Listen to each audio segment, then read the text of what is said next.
It's not sticking in the fabric. My presser foot has been lifted, and I can just gently pull my my threads and use the side cutter here to cut. So looking at this, it's difficult to understand, especially with it being out of focus like that what I'm talking about is a locked stitch with the needle thread going counterclockwise and the bobbin thread going clockwise. But if you open up this, and that's why I'm using the red thread, I think you can see what I mean. It's a secure, I'm really pulling hard, and it's locked all the way because my thread is working in almost a symbiotic relationship. One thread is coming down and locking onto the other thread, and it's a nice even stitch. Okie doke, so that's how that works. Now the next thing I wanted to show is, let's just pretend that we have decided that this is something we're going to make. And I'm going to make sure I have a nice amount of thread back here. As you get familiar with sewing, that's going to become less important. And as you start to learn what your machine is doing, that will become less important. You won't have to have quite that much on there. But now I'm going to make this sewn all together, so it's like a little pouch. So I'm going to go back in with my 5/8 inch seam allowance here. And the first thing I'm going to do is go forward a few stitches. I'm going to reverse by pushing on that thumb button there, just to lock that in place so that the ends don't come unsewn. But because I released this, it will now sew forward again.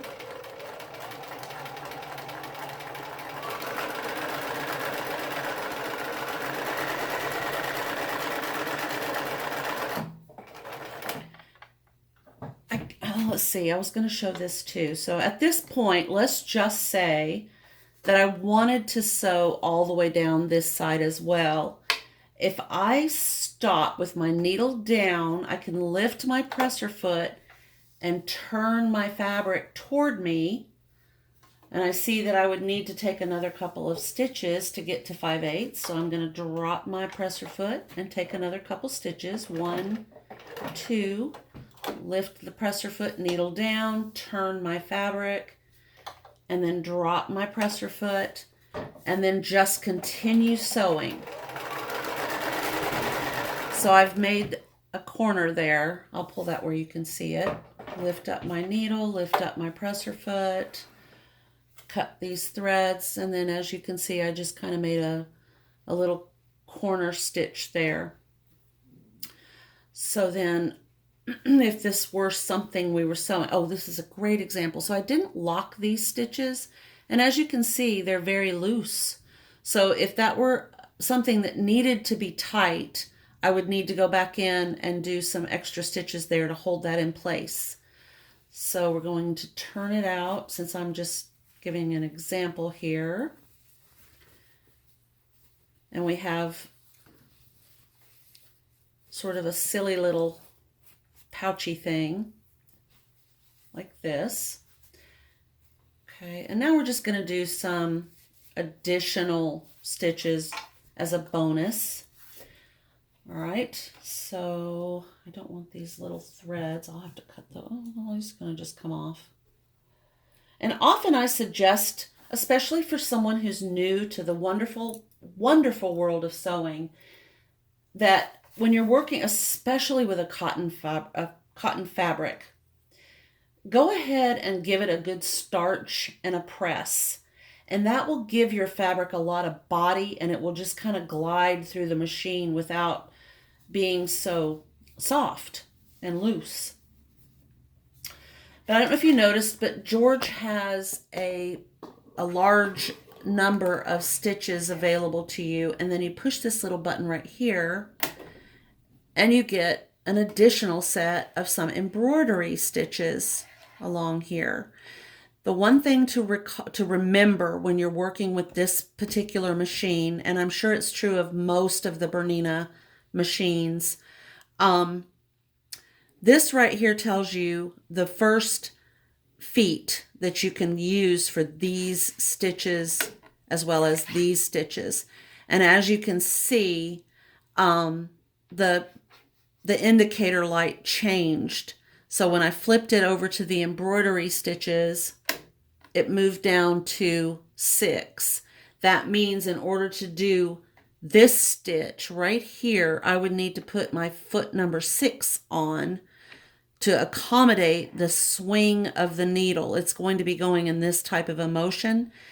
And I'll just take this foot off to show you that little opening there that you see isn't wide enough to accommodate the width it would need to make this stitch right here, and your needle would hit metal and your needle would break.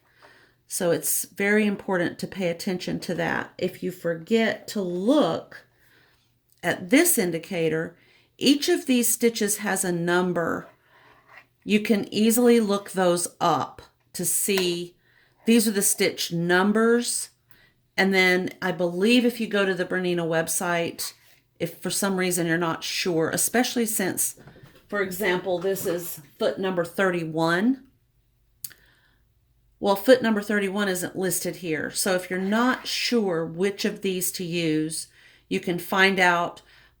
Also, in addition to that, I'm not sure where I put that, but I have, oh, well, right here. I'll just show you this real quick. I'm not going to do the walking foot today, but this is the walking foot for this machine. And as you can see, it was quite spendy. Very well worth it though when you're working with plaids. And if anyone has a question about why would you need a walking foot to work with plaid fabric, we can get into that discussion another day. But I'm just going to remove all the parts here. Every single one of the Bernina feet, and I promise you I am not at all affiliated with, nor do I sell Bernina products or sewing machines or anything. It's just I'm showing you just in case you're interested based on my information. Every single solitary one of the feet that I have purchased comes in a package. This is a larger than usual package due to the size of this particular foot, but it will always have a guide. It will tell you, for example, this one will tell you how to use it, how to set it up, what type of fabrics you could use it for, and what stitch to use when you're using the walking foot. So, like I said, they all come with one of these little guides with information that's really, really helpful. I do have a selection of feet that I collected over the years, and I've managed to keep all of the little information booklet things that go in those.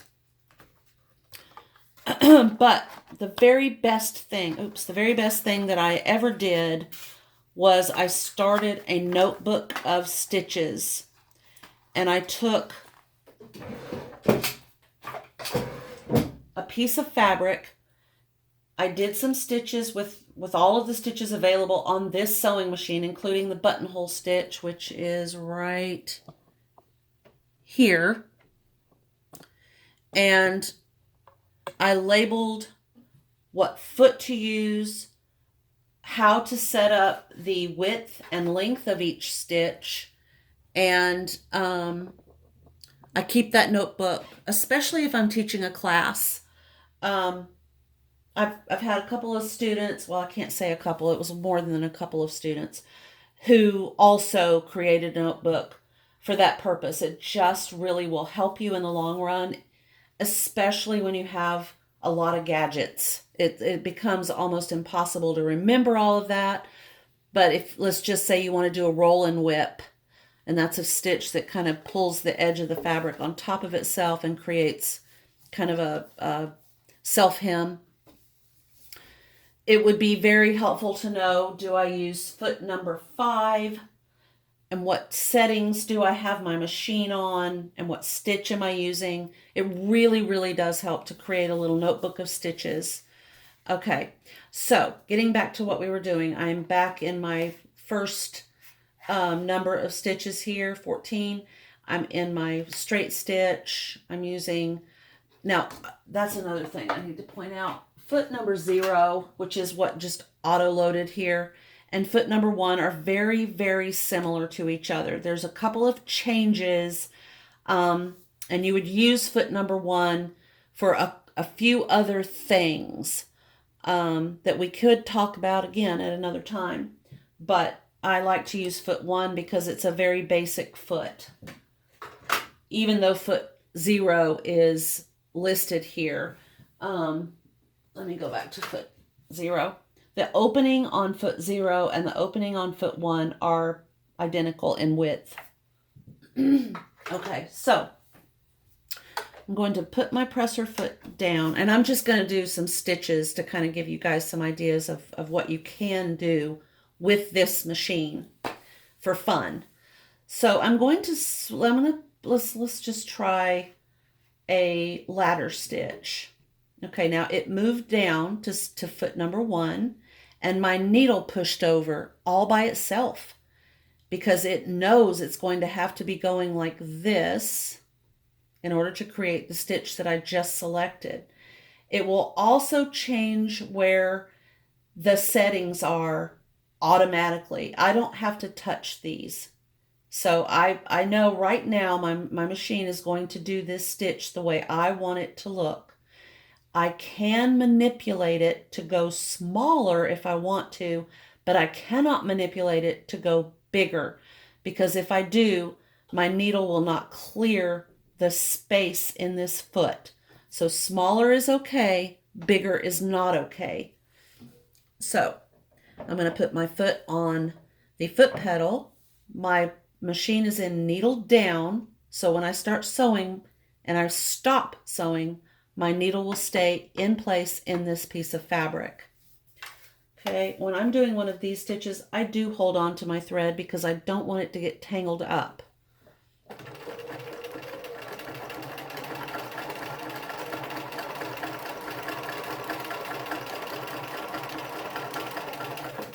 Okay, I'm going to release my needle and then pull my fabric out, and I'm so glad that happened. Okay, as you can see, this top thread kind of went along with my stitching because I wasn't watching on purpose where my thread was with relation to my stitching. If that happens, just take something sharp and gently tease it out. And there you go. You can just kind of do it like that, and you have, oh, I wish this thing would focus.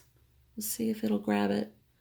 You have a pretty blanket stitch. That's fun to use for almost anything, and it will also enclose 2 or 1 of your seams or your open raw edge, if that's what you're looking for. Okay, now I'm going to pull these threads out of the way, and we're going to go over to the second set of stitches, and I'm going to select a leaf pattern. And this time, I'm going to make sure that my thread is where I want it so it doesn't get tangled up. Okay, I'm going to make sure before I put my foot on the foot pedal. I am never going to put my foot on the foot pedal until I put my presser foot down. It could just start sewing. My finger could be in the way. You never know when you're going to accidentally start pushing with your foot on the foot pedal. So that's like a complete no-no. Keep your foot off the foot pedal until you have put the presser foot down. Then you can put your foot right on that foot pedal, hold your fabric in place.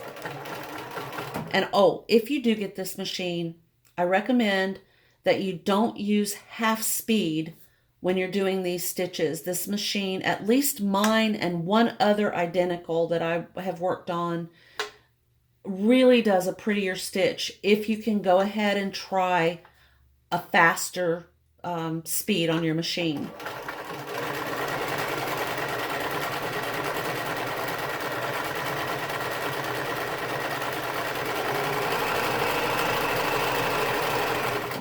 Okay, there we go. And that's our pretty little leaf pattern stitch. Now I'm going to show you something that's even a little bit more fun, and that is using that same stitch, which I will show you here since I didn't the first time. I have selected stitch number 27 on the Bernina 1080. So now I'm going to hit the reverse image, and it is basically the stitch you are making with a reverse of that stitch. So it moves the needle over. My foot doesn't have to change. I am going to check to make sure that it will clear, and it does. I did that using that little flywheel on the side of my sewing machine. And I'm going to do one completely opposite of what I just said. I'm going to do one stitch rather slowly.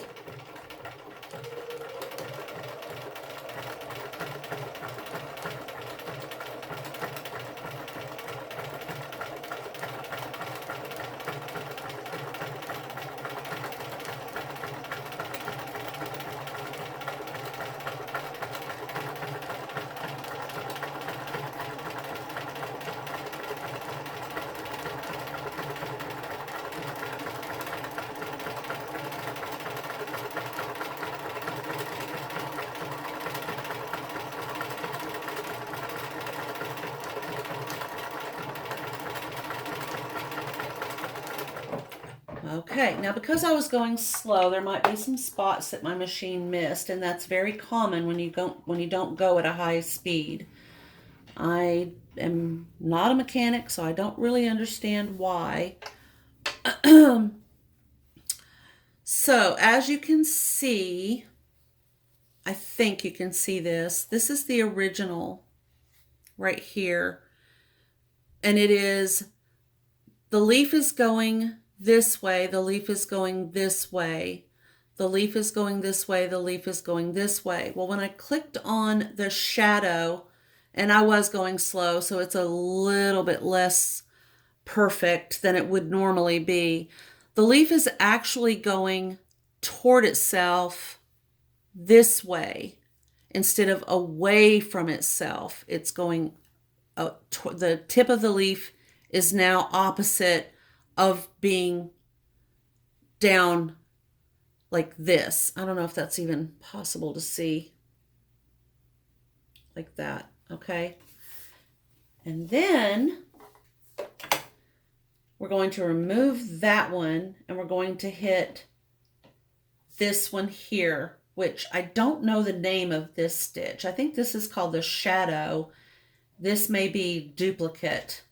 I'm not really sure why they've have it that way, but we're going to give that one a go. And again, I'm going to check it. Yes, it's going to clear.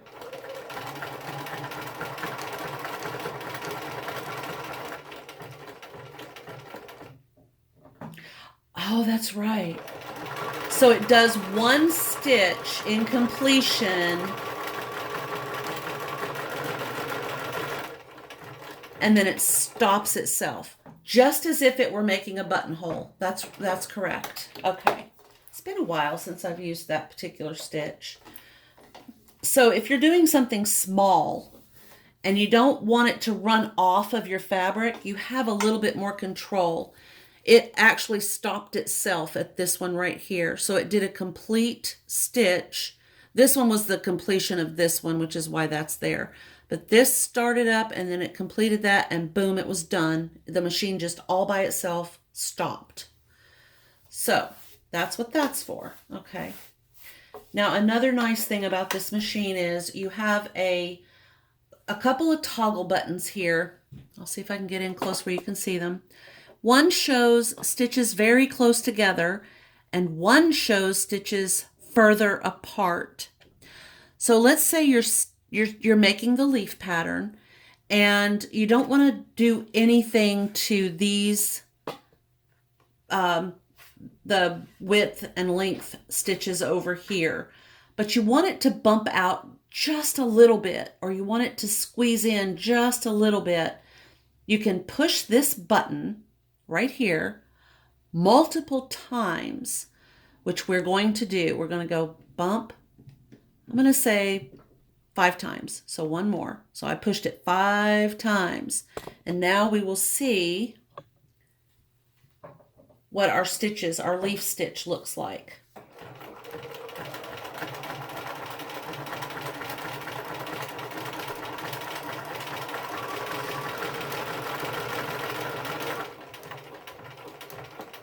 Okay, I still have it in the stop stitching, so I'm going to remove that. I'm not sewing, I just push that off, and we're going to keep going.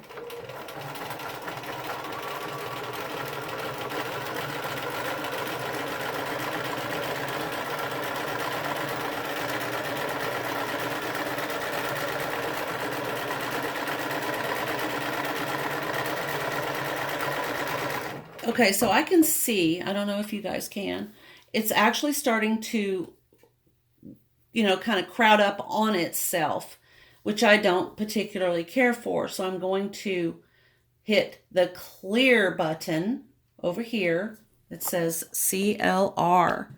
And that means I want that to stop happening. So I'm just going to go boink and just get that off. And I'm going to hit the wider stitching, I think 3 times, and we'll see what happens with that.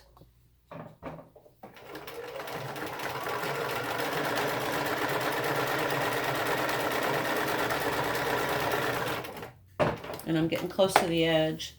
Okay, yeah. So, in many ways, you can manipulate, and I did that by moving my fabric right there. That's not my machine, that was me. But here it is, kind of all smooshed up on itself because I hit the closer together stitching button 5 times. And over here, it's a lot farther apart because I hit the wider stitching 3 times. So you can play with it. You can kind of figure out how you like it. And then one other stitch I wanted to show you that's available to you on this machine. I'm going to hit the clear button. That clears that off. And this is I just call this a snowflake. And this is such a pretty stitch, especially if you were doing, say, white on white embroidery and you wanted to add like a little stitch around a collar for a baby or something. This is a fun little stitch.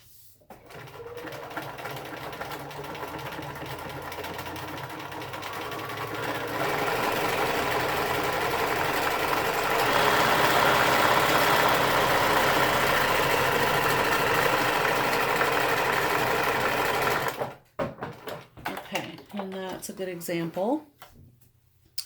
And there's that pretty little stitch. Come on, let's get focused. Isn't it fun trying to do embroidery and showing it on a phone? I can't wait to get a camera, you guys. That's my next big thing. I really wish that would focus. I'm sure that's frustrating.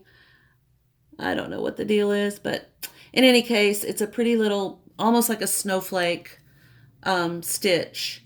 And I find it very, very pretty. If you were making yourself something, you could put that around, say, a cuff or a collar. If you were doing something really pretty for a baby. And might I suggest, if you go to say a store and you buy a baby outfit, I recommend a cotton baby outfit, maybe for a newborn. Bring it home and have fun. Just add some pretty embroidery to it. Anytime. I mean, even if you were doing hand embroidery, that's a great way to dress up something. One other stitch I wanted to show. Let's see if that changes. No. Okay, this is also a pretty little stitch.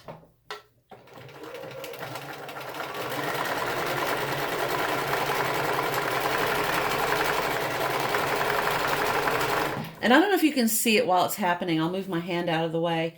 It is bringing my fabric toward me and then pushing my fabric away from me, bringing it forward, pushing it back. So I'll let you look at that.